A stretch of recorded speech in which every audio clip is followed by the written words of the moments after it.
വിശുദ്ധ മത്തായിയുടെ സുവിശേഷത്തിൽ യേശുക്രിസ്തുവിന്റെ ക്രൂശീകരണ സമയത്ത് നടന്നുവെന്ന് വിവരിക്കുന്ന അതിശക്തമായ ഭൂകമ്പത്തിനും സൂര്യൻ ഇരുണ്ടുപോയതിനും ശാസ്ത്രീയമായ അടിത്തറയുണ്ടെന്ന് ഉറപ്പു നൽകുന്നതാണ് പുതിയ പഠനങ്ങൾ.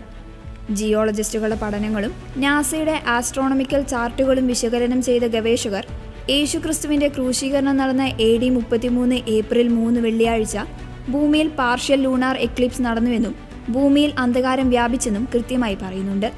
നാസയുടെ ഒഫീഷ്യൽ എക്ലിപ്സെ വെബ്സൈറ്റിലാണ് ഇത് രേഖപ്പെടുത്തിയിട്ടുള്ളത്. വിശുദ്ധ മത്തായിയുടെ സുവിശേഷം 27 അധ്യായം 51 വാക്യത്തിൽ പറയുന്ന ഭൂകമ്പത്തെക്കുറിച്ച് അന്താരാഷ്ട്ര ജിയോളജി റിവ്യൂവിൽ പ്രസിദ്ധീകരിച്ച പഠനം നിർണായക വിവരങ്ങൾ നൽകുന്നുണ്ട്.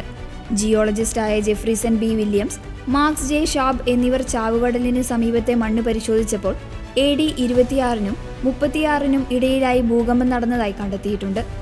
എൻഗഡി എന്ന സ്ഥലത്തെ മണ്ണിന്റെ ഘടനയിലുണ്ടായ മാറ്റങ്ങൾ പരിശോധിച്ചപ്പോൾ ഈ കാലയളവിൽ ഭൂകമ്പം നടന്നുവെന്നതിന് വ്യക്തമായ തെളിവാണ് ലഭിക്കുന്നത്.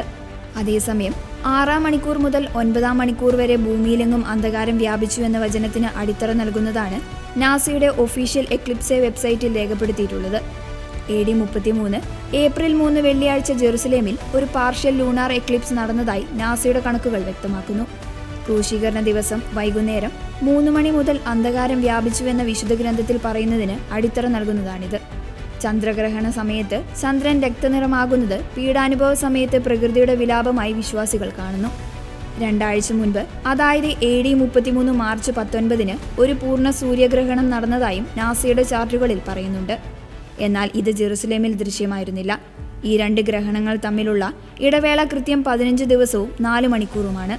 ഈശോയുടെ ക്രൂശീകരണത്തെക്കുറിച്ച് ജിയോളജിസ്റ്റുകളും നാസയുടെ ഔദ്യോഗിക വെബ്സൈറ്റിൽ രേഖപ്പെടുത്തിയിട്ടുള്ളതും വ്യക്തമാക്കുന്നത് വിശുദ്ധ ഗ്രന്ഥത്തിൽ പറയുന്ന ചരിത്രത്തിന് ശാസ്ത്രീയമായ ആധികാരികത നൽകുന്നതാണ്.